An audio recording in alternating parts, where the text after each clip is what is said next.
Hey guys, time for Tech News Day. One of the various ways that modern technology has changed human behavior is, weirdly enough, marriage proposals. It used to just be that you'd go over to a lady's dad, get his approval, and also negotiate how many goats he was willing to add to the deal to make it worth your while, and boom, you're engaged. It's just that easy. Much simpler times. Yeah. Nowadays, though, in addition to picking up a wedding ring for your potential fiancé and paying some arbitrary amount of money like 3 months' salary for it, Which is insane. completely nuts. This is weird. Yeah, bad. Don't do that, kids. Don't do it. Big waste of money. In addition to that bullshit, you can't just take a knee and propose. You got to make a whole goddamn spectacle out of it, and preferably do so in a way that it can then be shared on social media for all your fiance's single friends to be bitter about. Oh yeah, we definitely did that. Hired a photographer, and well, she didn't know about it. But Congratulations, you fucking bitch. I knew she wanted the gram. And you know what? It was the last big moment of my life that I posted on Facebook.com before disabling my account. I guess my life is now complete. Yeah. Until I have a kid. Even worse than that, though, this epidemic of grand gestures has extended beyond the institution of marriage into bullshit like high school dances, with teenage boys going above and beyond to invite a girl out for just one single night, where they're still probably going to end up just going home and make whoopee? Making whoopee with their hand? Their five-fingered friend. Rosy palms and her 5 friends? Yeah. That's it. Yeah, promposals are, I think it's a very creative thing. You know, I think it's cool that you kind of get to break loose from the shackles of normal life in high school and like do something really creative that you're into. But it also, sitting there right on the side of your mind, should always be the fact that when I was in high school, I was terrified of a girl saying no going to a dance.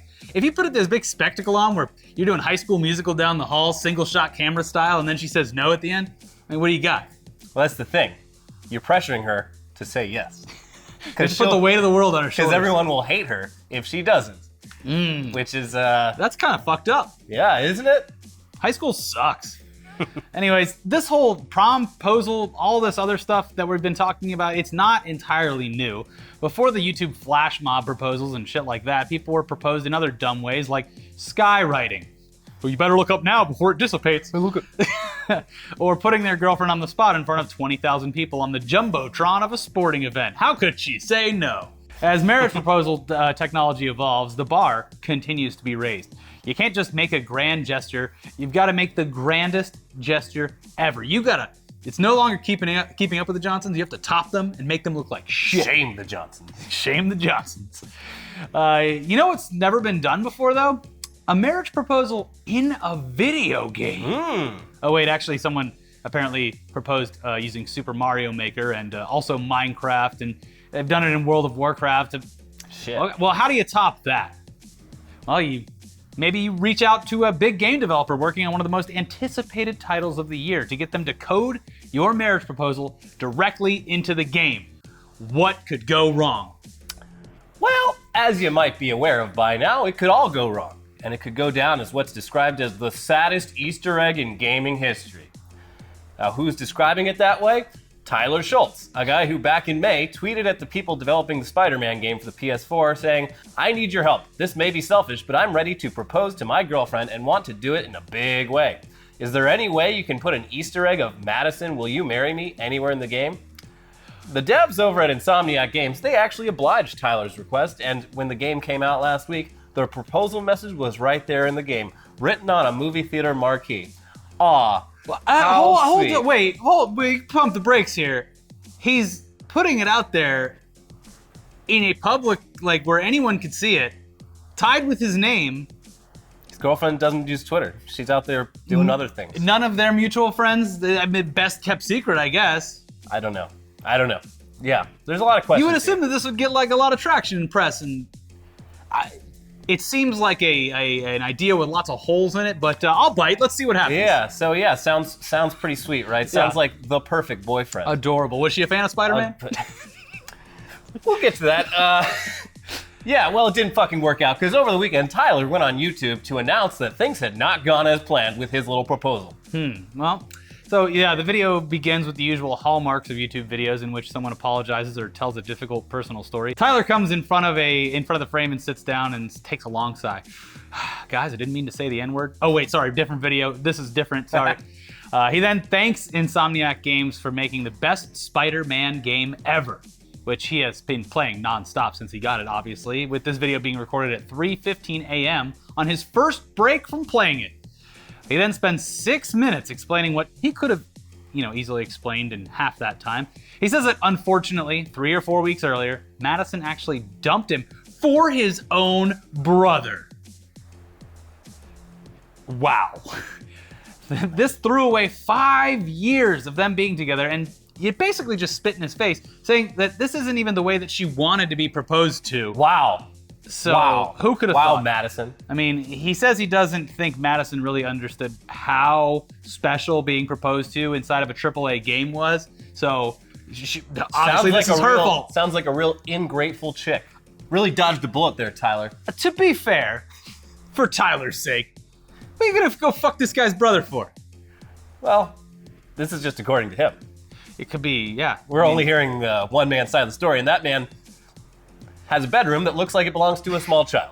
So, I don't know. Maybe we should... Actually, no, I'm not going to take down the Spider-Man posters and bedsheet. You'll figure out why in a couple months. He literally has a Batman pillow. Of course he does. When he was fucking this chick, they were on a Batman pillow and a Spider-Man pillow staring up at comic book posters. Do you mind if I call you Martha?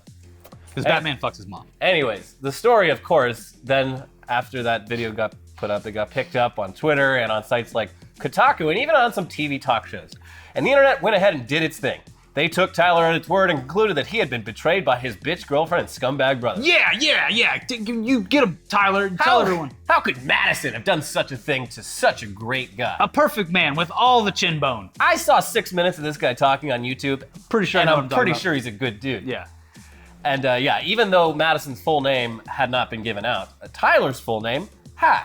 So it only took a small amount of Googling to figure out who she was and what her social media profiles were. So, of course, people then sent her mean messages on social media, leading to her locking down or taking down all of her social accounts. I bet she really regrets breaking up with him now. Yeah.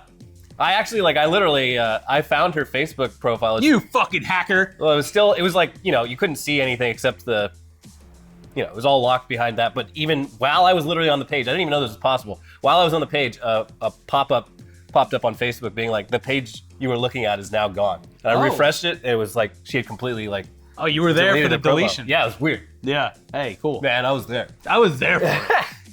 But, yeah. So she got a bunch of abuse, like she got lit up all over the internet. But hey, whatever. The cheating whore probably deserves it, right? Well, maybe not. Yeah. Even without diving any deeper into this, it should be known that relationships end for a myriad of reasons. Yeah, especially when you're like 20 years old. And yeah. And you shouldn't even get married when you're 20. What a dumb idea. I was like, okay, maybe if like this couple's together and they're in their mid 30s, early 40s, maybe this is their second marriage. They both love video games. They love Marvel. It's like, yeah, in that case, like, yeah. It kind of makes sense. If you're 20, this is literally a prom proposal, but for life. It's just like, it'd be fucking sick. Everyone's doing prom proposals. How do you top that? Get married. Get fucking married. And have a bunch of kids you'll regret. Boom, he fucking did it. Oh yeah, you think getting married's cool? We're gonna have 3 kids. Yeah. Oh shit, I gotta pay for these kids. Mm-hmm. That's Peter, Parker, and May. You think having kids is cool? I'm gonna go join the US Army and not see these kids for 2 years. But I'm gonna be driving a sweet Mustang. Woo! Anyways, back to this whole thing, maybe she's not such a bad person, or maybe they're both bad people, who knows? A journalist for the Houston Press decided, hey, maybe we shouldn't just take this Tyler guy at his word 100%. So he reached out via Facebook to Madison to get her side of the story. Now, according to her, they'd started dating when she was just 15 years old, and things had moved quickly due to some family drama that led to Tyler actually moving in with her family. Yikes. She says things were great until about a year ago when she realized she wasn't happy. A lot of people that age can realize that. Yeah. Though she did stay with the relationship and, she tried to make it work, so good for her. She says the relationship had a lot of issues, both mental and physical, that Tyler had done something which she should have never forgiven him for, and that Tyler never really understood her.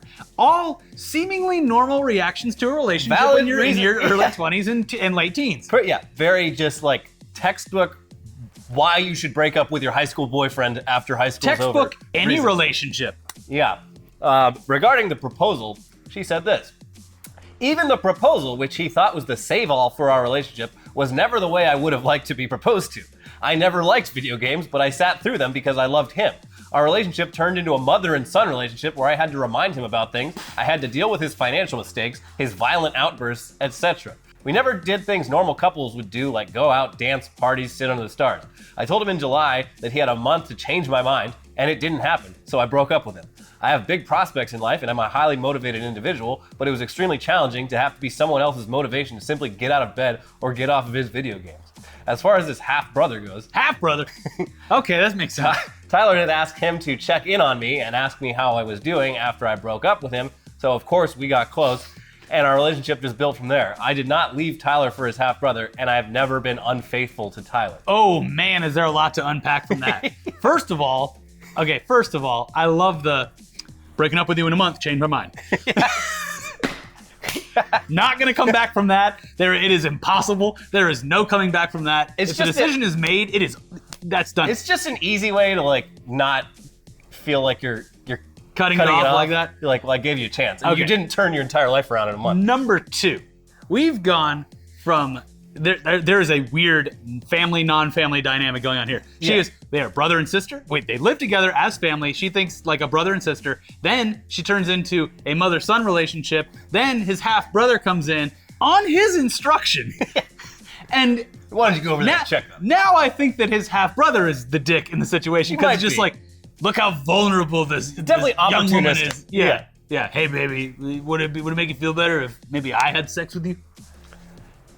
Yeah, it's all very confusing and very dramatic and not the kind of shit you would want about yourself on the internet. Also, the whole thing just reeks of young, terrible mistakes in relationships. Yeah. This kind of stupid drama happens when you're that age. It does. A lot.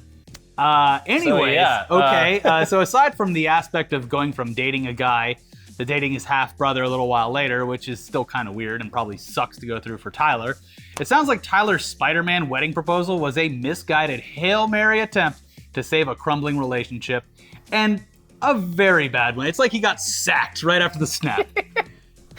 And sure, Madison might be full of shit here just as much as Tyler might be full of shit.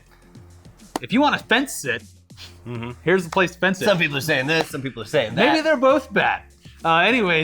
Just look at the guy. Does he look like a person that's really ready for marriage? Does it look like the bedroom of a guy who's ready for the realities of adulthood? All it's really missing is a race car bed. Can I borrow a feeling? Baby, we're gonna be just like Spider-Man and Mary Jane. I don't know who that is. Madison! Well, you're gonna know. Can't you see it, Madison? It's dignity. Gosh! And like, she doesn't give a fuck about Spider-Man. She doesn't play video games. He said he was gonna like tell her to like, hey, why don't you play the video game right now? Hey, why don't you jump in and get 6 hours in? Why don't you go over to that theater? What did it say? And he's probably gonna record the whole fucking thing. Oh yeah, as a gameplay.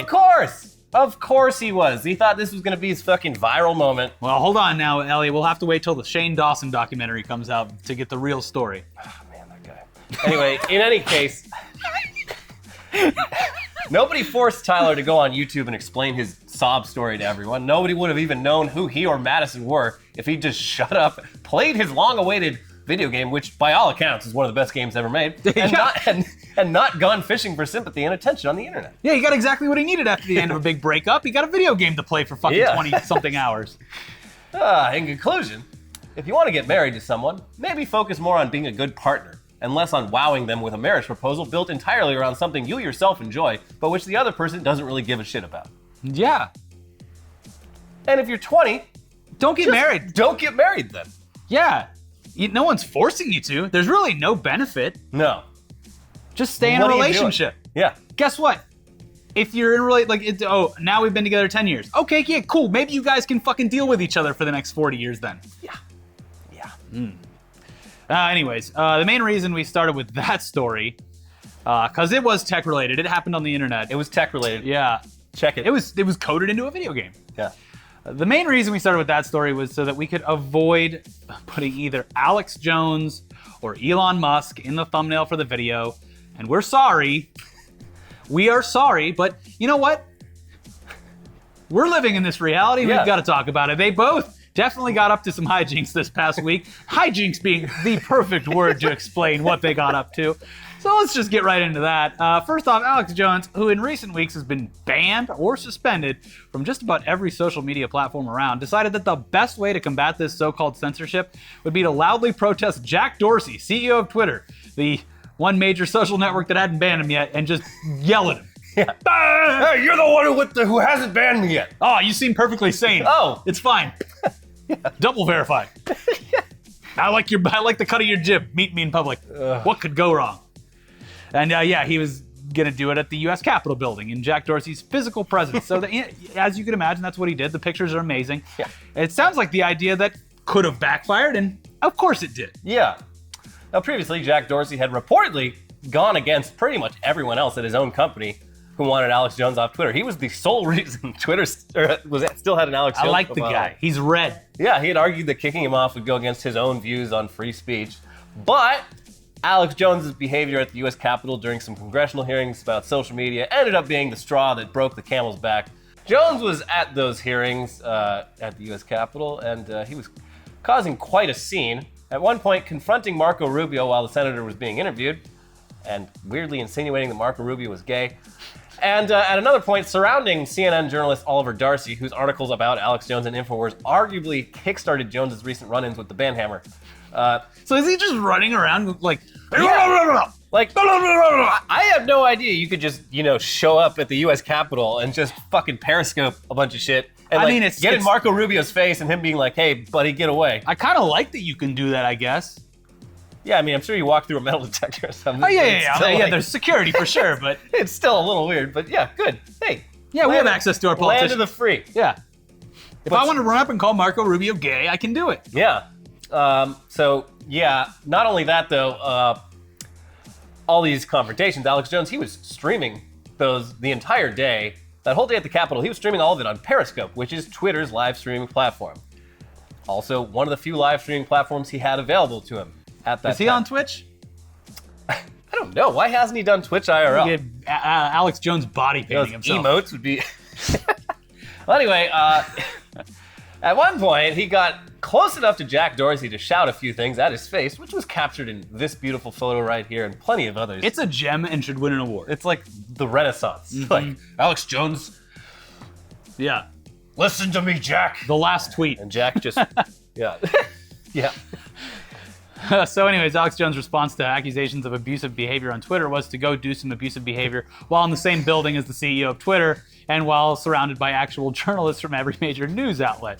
Bold move. Yeah, the video of Jones confronting Oliver Darcy seems to have specifically been the thing that triggered the ban, as it's literally just Alex Jones and several InfoWars crew members getting in Darcy's face for several minutes, shouting insults at him as Darcy just stands there and doesn't respond. He took the advice. Mm-hmm. People would, venture to argue maybe that's textbook harassment. Yeah. Oh, you could call me a harasser? I'm going to walk up to a complete stranger and yell at his face for 10 minutes. I'll show you a harasser. Yeah, it's like the doubling down of like a crazy person. Oh, you think that's a punch in the face? Why don't I show you a real punch in the face? So it was a bold move, and boy, did it not pay off. The profiles of both Alex Jones and InfoWars are now permanently banned from Twitter and Periscope. Freedom of speech still intact. Another lost battle in the info war. Yeah, the info he's war really is not losing the going info well. war. Yeah, so Alex Jones, he did not take this well. His first Infowars.com broadcast following the ban featured him at his desk wearing a donkey mask, apparently speaking in character as the Democratic Party, saying that Operation 666 has commenced, and on October 6th, the Democrats are going to destroy the president, burn down every major city, and stage a communist takeover aided by 1.8 billion Islamic terrorists trained in Satanism, all while the Democratic elites hide away safely in New Zealand and Hawaii. I like New Zealand. But wait, underneath that donkey mask, Jones is wearing another mask, a reptilian mask, because that's who's behind all of this, of course. He's like a Russian nesting doll, where the end result is just him. Yeah, I didn't get to see if he had a mask underneath that one, but he might have. I'll tell you what.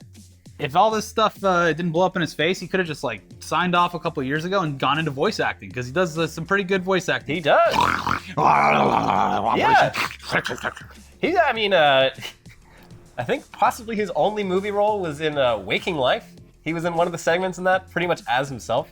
Because, director is from Austin. Well, They're all part of that would same be scene. great. He could play himself in every apocalyptic movie where they pan over and it's someone on the news just freaking out. Yeah. That is just fine. He's got a career. He does. He'll be fine. Come on, Alex. Yeah, he doesn't need Twitter. Come on.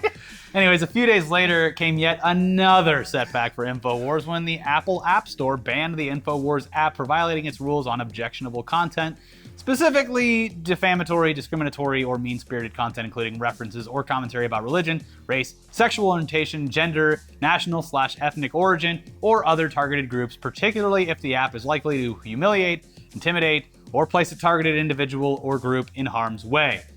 I'm sure he ticked a few boxes. Yeah, over the years, probably. But hey, Alex Jones' 30-day ban from Facebook is over. He's back, baby. And he's posting up a storm over there. A storm front, if you will.